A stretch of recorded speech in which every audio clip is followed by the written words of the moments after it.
I'm Frank Vaughn. It's March 17th, 2025, and what I got out of yesterday's video, which I know clocks in at over 2 hours long, chip away at it, is that I have been trying to get people to understand where this country is heading for a very long time.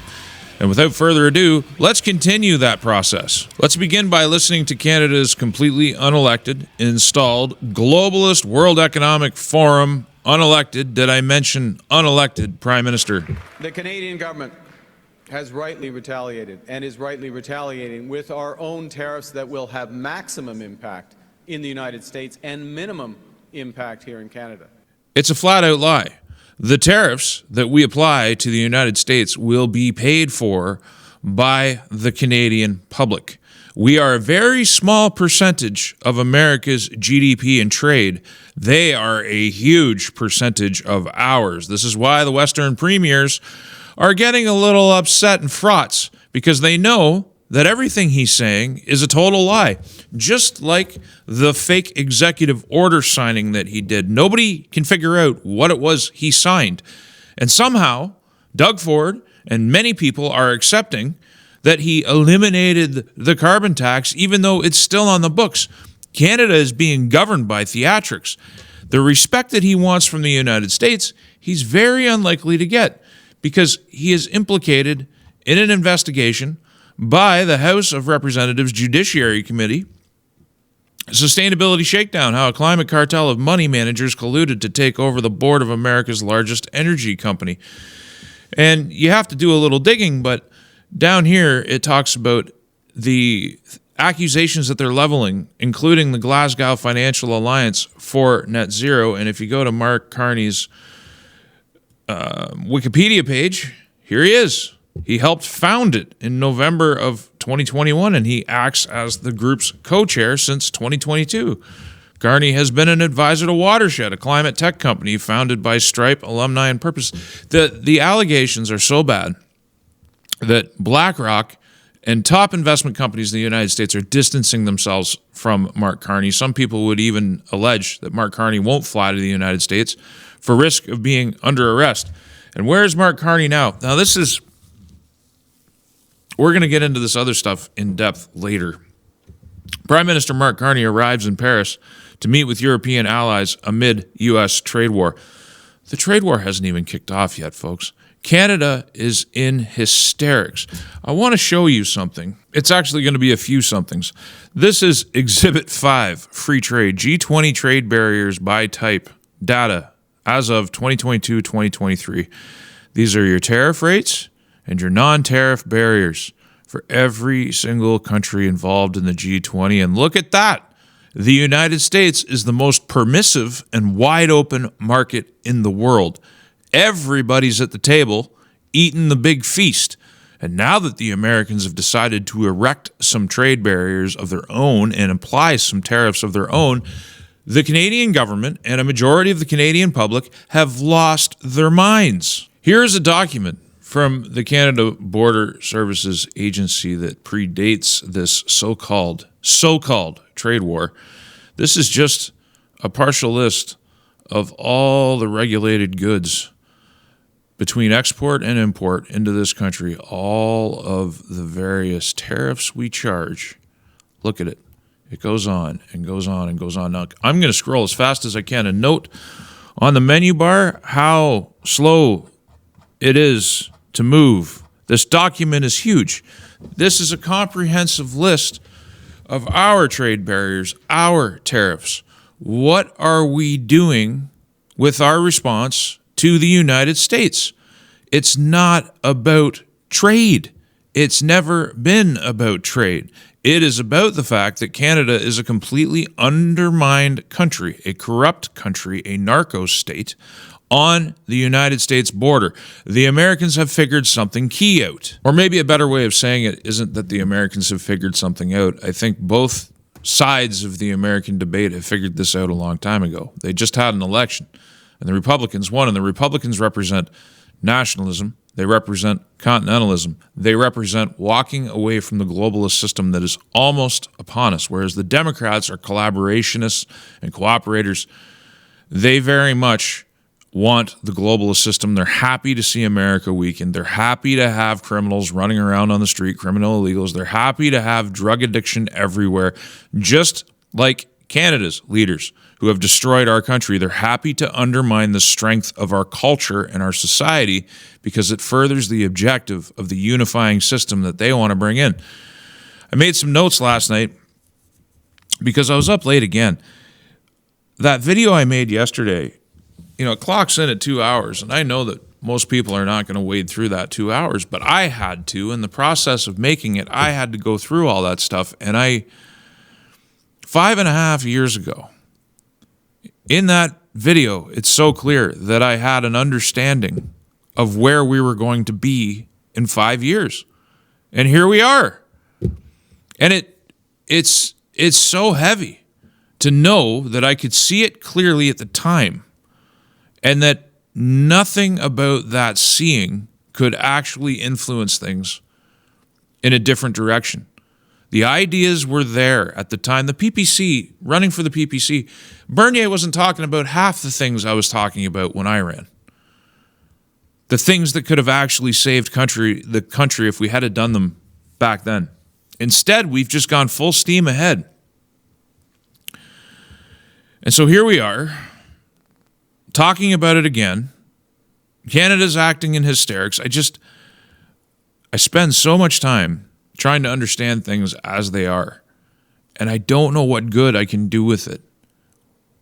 And I'm compelled, like Sisyphus pushing the stone or Atlas carrying the world around, I feel compelled to keep trying, which is why I'm here. I made some notes last night anyway while I couldn't sleep. I'm a little burnt out today, so it'll just have to be what it is. There's a conflict with China, and America is being strangled. The survivalists, the Republicans representing the survivalists, won the election and must fight to survive. America is on the ropes, which is why they have to come out swinging real hard and swinging for the nosebleed section. They got to get it out of the arena. They can't afford to sit around playing like they have multiple innings in the baseball game left. This is the 9th inning, and they're down by a lot. They have to win this thing. Doge is about reclaiming the state from infiltration by an ideology. That ideology is the globalist ideology, the ideology of the World Economic Forum, the ideology of totalitarian, technocratic, top-down society. The fentanyl border business with North America issue is essential to the survival of Western civilization.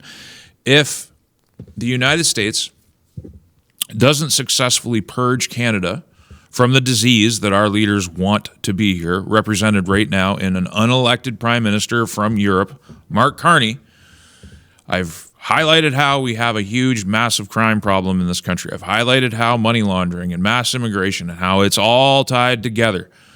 If America is to survive and prosper, it has to deal with Canada because we are their primary security threat.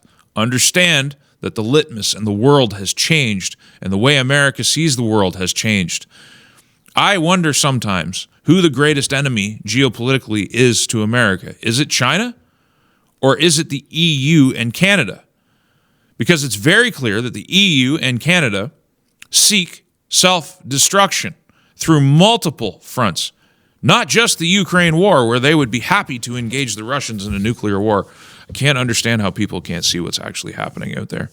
The entire Canadian political class wants to lay down and die. The Conservative Party wants to do it slow, and the least shockingly, and Carney represents the war party. They want to go full tilt, balls deep, and it doesn't matter how much suffering they inflict. Carney is here to manage Canada, to manage you, to manage your life, to the benefit of the people who want this technocracy. They are here to sacrifice you in their war to undermine a resurgent America. And millions of us are foolish enough to fall for it and think we're defending Canada. Your country's been sold out and gutted. We don't even have possession of the physical copy of our Articles of Confederation. It's sitting in Britain. The War Party controls almost all of Canada. I'd be shocked to see a breakaway maritime premier. The only doubts are Mo Smith and, in a sense, Wab Kinew. If he's smart, he could be the Indigenous man to lead our First Nations into a new and better long-lasting arrangement. I've said this before. The indigenous people in this country are going to be completely forgotten. If you think it's bad now, it's only going to get worse. The Indian Act is a terrible act. In reviewing yesterday's video before I put it out, as I was compiling it, I talk about the Indian Act a lot. And here we are again, 5.5 years later, hundreds of billions of more dollars being transferred to the reserves. And has anything gotten better for the average person living on a reserve? The Western Canadians have got to figure out that this is a captured country on its way down into decline. We need to make a choice, a bold choice. I think we got to go with the United States. If we don't go that way, we need independence. We got to break away. Canada's been keeping us down for 150 years, and now they're here. Now we have an unelected prime minister who's here to destroy our livelihoods, particularly and acutely in Western Canada, which carries a larger per capita burden for this nation and its function, including the Canada Pension Plan, which Mark Carney is here to take over. $699 billion forcibly extracted from you. It's a tax. Now, employees pay 5.9%, but self-employed people have to pay 12%. Right off the hop, there's only a $3,500 exemption. So even though you're exempt from the first $15,000 of your income via federal taxation, you're paying CPP on it. CPP never factors into these articles that talk about Canadian taxation. They don't factor in that CPP is a tax. The courts have ruled it a tax. The Canada Pension Plan's a tax. You can't get your money back. You can't withdraw it. You are not allowed to opt out, which you should be. I'd be more than happy to let them keep all the money I've paid in. I don't even care. Just let me out. And they're here. There's 2 vacancies. There's 2 board vacancies, which can be filled without an election. Our European unelected prime minister can do a simple order in council and fill the vacancies on the CPP, and they can start dumping all that money into their green investments. They're going to steal our CPP. That's what they're after. I don't know if Wab Kinew is wise enough to see his potential position in this Western republic or Western state that I'd like to see created. I'm not sure about any of them at the moment. The majority of the millions on the Western Plains and even into BC would welcome union with the United States or independence. We need one or the other. We cannot die with the war party. And that's what they will do. The people represented in Carney, Jagmeet Singh is making hairdo videos, like retying his hair and talking about the differences between him and Poilievre. He's not talking about an election. Nobody seems to be putting the emphasis on the fact that we aren't going to have an election. And remember, too, the nature of this video is changing as I go, I can tell, that a lot of influencers told you late last week, that we were going to have an election call today, on Monday. Well, Mark Carney is thousands of miles away from the Governor General's office. So I don't think we're going to see that right away. They don't have to give us an election. I've been saying it for months. And as they kick off this trade war with the United States, this thing that they're concocting, this hysteria that they're channeling into, like every single day, they're just whipping it up and whipping it up and whipping it up. We got articles in the mainstream media now talking about forced conscription of Canadians because nobody wants to fight in a diversity, inclusion, equity army that has been completely captured by the progressivist ideology. Mark Carney's got a they-them son. Can I even call him a son? He's got a they-them kid. Is he a kid? He's got a they-them. I don't even know how these people want to be talked about. He's over in Europe meeting with Macron, who's got a dude for a wife. What is this theater? And here it is. Canada has far too few soldiers. Here's a radical fix, mandatory service. Can you believe this? They want to conscript you. If we let them conscript your sons and your daughters into the Canadian military, it won't be long before they're sending them off to die either in Ukraine or against our southern neighbors. Mark it. It's insane. This is another one. The premiers went to Washington and still don't know what Trump wants. How stupid is this headline? And how stupid is the Canadian public if they buy this? And these premiers acting confused, some of them aren't acting confused. Some of them seem to understand full well what Trump wants. How can you not understand what he wants? He's told us this is a cover-up. The Canadian media and Canadian leadership is not telling us the truth about what Trump wants. It's very simple. He said it. He signed the executive orders. I've showed you on this channel. We are overrun with CCP-backed triads. Foreign influence is the average of every day in this country. We have drugs everywhere, mass-scale manufacturing labs that produce billions and billions and billions of doses that we export to the world. 500% more terrorists infiltrate the United States from Canada than come in from Mexico, in spite of the human numbers being so much less.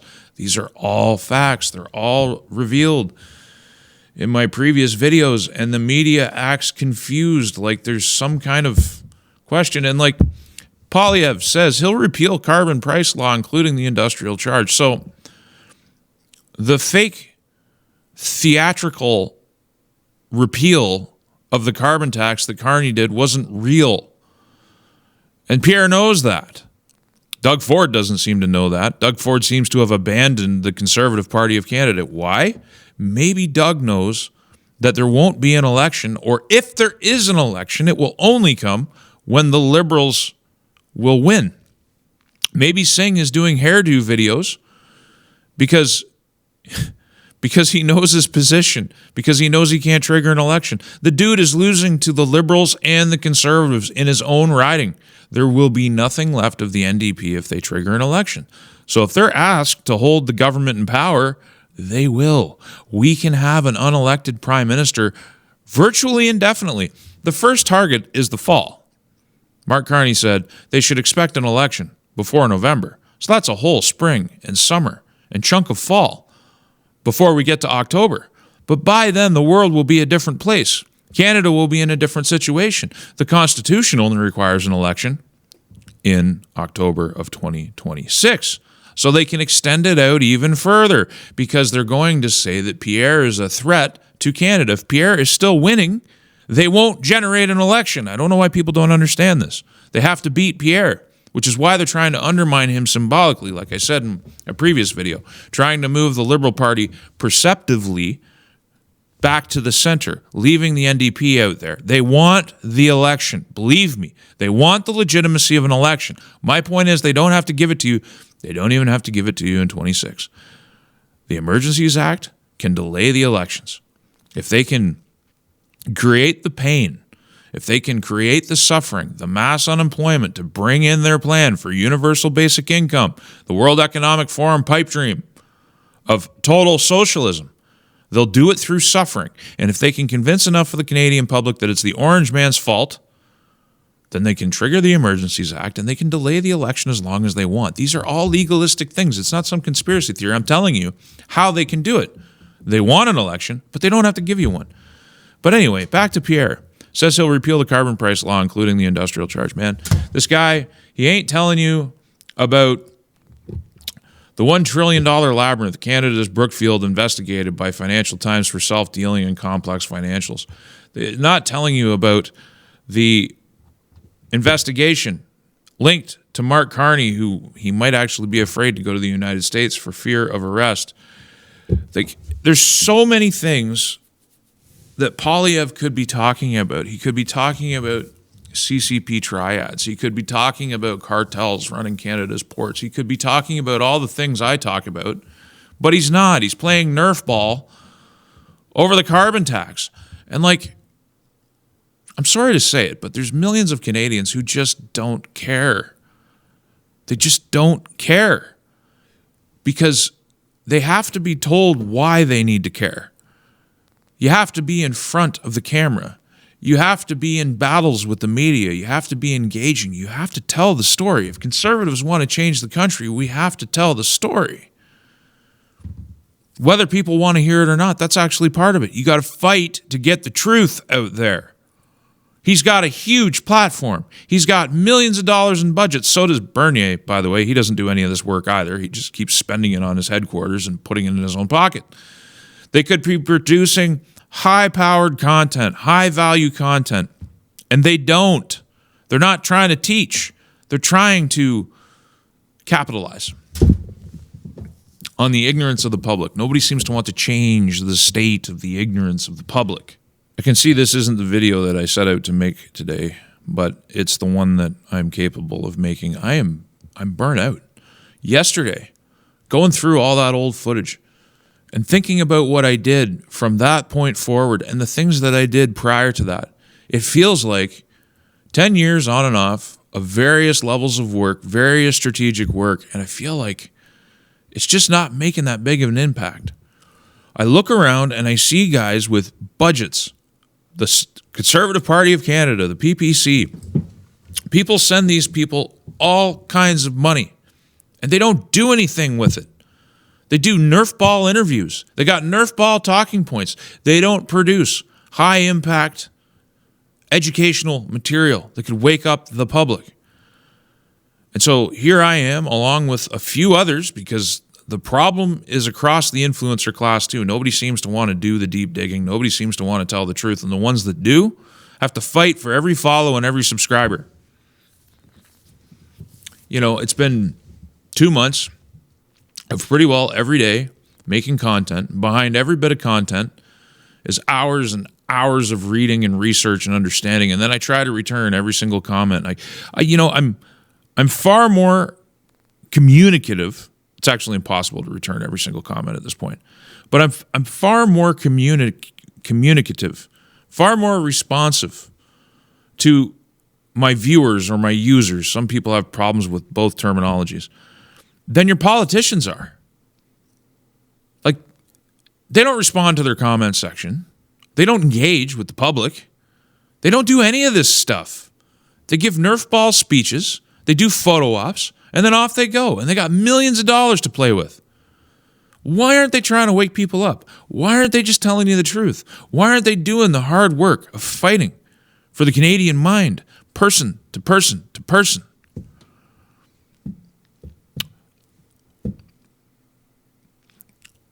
I don't have it today. That's it for today. I